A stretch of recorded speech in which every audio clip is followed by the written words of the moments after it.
Electronic media print media మిత్రులందరికీ కూడా నమస్కారాలు తెలియజేస్తా ఉన్నాను. చాలా డీటెయిల్గా నిన్న ముఖ్యమంత్రి గారు మాట్లాడిన తీరు మీద మా మాజీ మంత్రివర్యులు కరీంనగర్ శాసనసభ్యులు కమలాకరణ గారు మరియు మాజీ మంత్రివర్యులు మాజీ సీనియర్ శాసనసభ్యులు కొప్పులీశ్వరన్న గారు చాలా డీటెయిల్గా ఇవాళ మీకు చెప్పడం జరిగింది. మళ్ళీ నేను అవన్నిట్లో పోకుండా నేను సూటి ఒక్కటే మాట చెప్తా ఉన్నాను. రేవంత్ రెడ్డి గారు నిన్న మాట్లాడుతూ కేసీఆర్ గారి పేరు లేకుండా ఆనవాళ్ళు లేకుండా చేస్తా అని నిన్న చెప్పిండు. నేను ఒక్కటే అడుగుతున్నాను, రేవంత్ రెడ్డి గారు అసలు కేసీఆర్ గారిని తలుసుకోకుండా నీది ఒక్క క్షణమన్నా పోయిందా?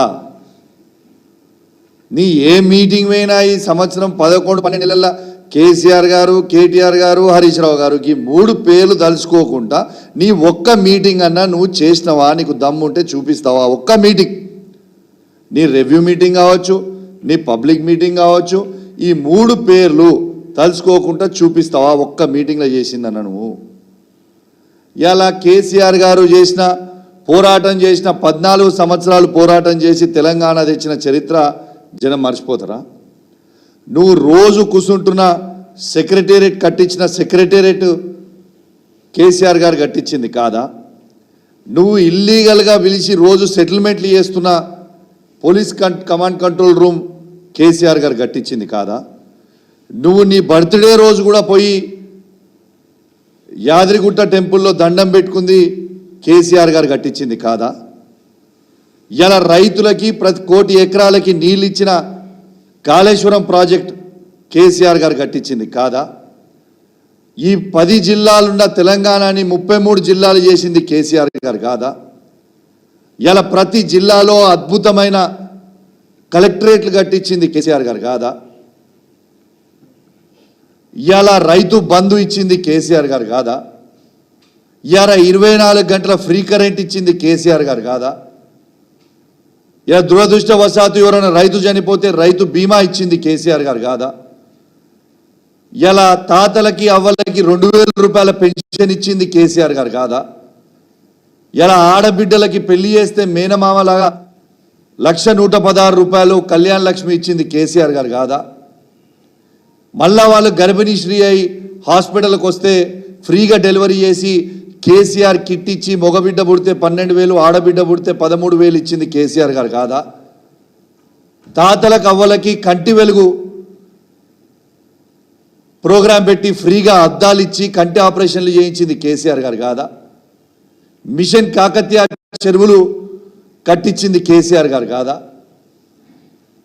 ఇలా 33 మెడికల్ కాలేజ్ కట్టించింది కేసీఆర్ గారు కాదా? కేసీఆర్ గారు ఆనవాళ్ళు లేకుండా చేస్తా అని ఎట్లాంటో పోయి నాకు అర్థం కాదు. ఇవన్నీ గుర్తొస్తే కేసీఆర్ గారు గుర్తురారా? నీకేమన్నా దిమాకుండా లేదా అని అడుగుతా ఉన్నాను. ఎంతసేపు కేసీఆర్ గారిని తిట్టడం మాత్రం మంచి పద్ధతి కాదు అని పదే సార్లు చెప్తా ఉన్నాను. నువ్వు ఒక్క మాట తిడితే మేము 10 మాటలు తిడతామని చెప్పిన నీకు ఆల్రెడీ ఇంతకుముందు. నీకు చేతగాక ఇంతకుముందు మా కమలాకరణ చెప్పినట్టు నువ్వు 6 గ్యారెంటీలు అమలు చేయమని చెప్తే నీకు ప్రజలు ఇస్తే 100 రోజులలో చేసిన రండాగాడు వడు రేవంత్ రెడ్డి గారు కాదా? ఎందుకు ఇయ్యలే? నువ్వు కేసీఆర్ గారు ఇస్తున్న రైతు బంధు ఎందుకు ఇయ్యలే? మొన్న రైతులకు ఎందుకు వేయలే? పూర్తిగా రుణమాఫీ ఎందుకు చేయలే? మహిళలకి 2,500 రూపాయలు ఇస్తానో ఎందుకు చేయలే? తాతలకు అవ్వలకి 4,000 రూపాయలు చేస్తానో ఎందుకు చేయలే? వికలాంగులకి 6,000 రూపాయల పెన్షన్ ఇస్తానో ఎందుకు ఇయ్యలే? కేసీఆర్ కిట్టు ఎందుకు ఇస్తలేవు? మగబిడ్డ పుడితే 12,000, ఆడబిడ్డ పుడితే 13,000 ఎందుకు ఇస్తలేవు? కంటి వెలుగు ప్రోగ్రాం ఎందుకు కంటిన్యూ చేస్తలేవు? మరి రండాగానివి నువ్వు కాదా అని నేను అడుగుతా ఉన్నాను. నీ నోటికి వచ్చినట్టు నువ్వు మాట్లాడితే, నువ్వు ఒక్కటి మాట్లాడితే మేము 10 మాట్లాడతామని చెప్పినా ఈ రండా మాటలు బంద్ చేసి నువ్వు ఇస్తా అన్న 6 గ్యారెంటీలు ఖచ్చితంగా ఆ 6 గ్యారెంటీలు ప్రజలకి అమలు చెయ్యి.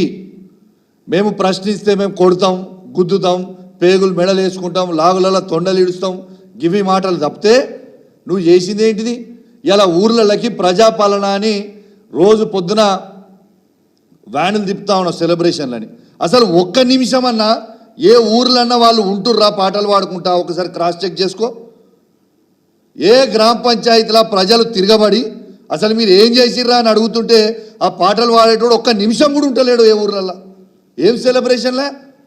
ఖచ్చితంగా మేము రేవంత్ రెడ్డి గారు మాట్లాడిన మాటల్ని తీవ్రంగా ఖండిస్తూ ఉన్నాం. ఇలా నువ్వు ఇలా మహబూబాబాద్లో ప్రోగ్రామ్ అయింది. కేసీఆర్ ఎక్కడ వేయండు, కేసీఆర్ ఎక్కడ వేయండు అని అడుగుతా ఉన్నాం. ఇలా కేటీఆర్ గారు మహబూబాబాద్కి వస్తా అని చెప్తేనే నీ లాగులు తడుస్తున్నాయి. రేవంత్ రెడ్డి పర్మిషన్ ఇవ్వకుండా ఇలా 1000 మంది పోలీసు వాళ్ళని పెట్టి మార్చ్ పాస్ చేయించి ప్రజల్ని బెదిరిస్తున్నావా? ఎవరిని బెదిరిస్తున్నావా? ఖచ్చితంగా దీనికి మేము తీవ్రంగా ఖండిస్తూ ఉన్నాం. అదేవిధంగా కేసీఆర్ గారు హుజురాబాద్ నియోజకవర్గంలో దళిత బంధు శాచ్యురేషన్ మోడ్లో ఆనాడు కేసీఆర్ గారి నాయకత్వంలో, కొప్పులీశ్వర్ అన్న నాయకత్వంలో, కమలాకర్ అన్న నాయకత్వంలో ఆనాడు శాచ్యురేషన్ మోడ్లో హుజురాబాద్ నియోజకవర్గంలో దళిత బంధు పథకం మేము ఇస్తే ఇలా 2వ విడత దళిత బంధు ఇవ్వకుండా ఇలా ఆపి ఆ దళితులను ఇబ్బంది పెడతా ఉన్నావు. మేము మొన్న ధర్నా చేస్తే నిరసన తెలియజేస్తే ఇలా మా మీద పేద దళితుల మీద కేసులు పెట్టినావు. రేపు డీటెయిల్స్తో సహా చాలా త్వరలోనే అవి కూడా బయట పెడతా అని చెప్పి ఈ సందర్భంగా తెలియజేస్తూ, మరియు మీరు కేసీఆర్ గారిని, కేటీఆర్ గారిని, హరీష్ రావు గారిని తిట్టిన తీరు ఈ ముఖ్యమంత్రి మేము తీవ్రంగా ఖండిస్తున్నామని చెప్పి తెలియజేస్తూ సెలవు తీసుకుంటా ఉన్నాను. జై తెలంగాణ, జై కేసీఆర్.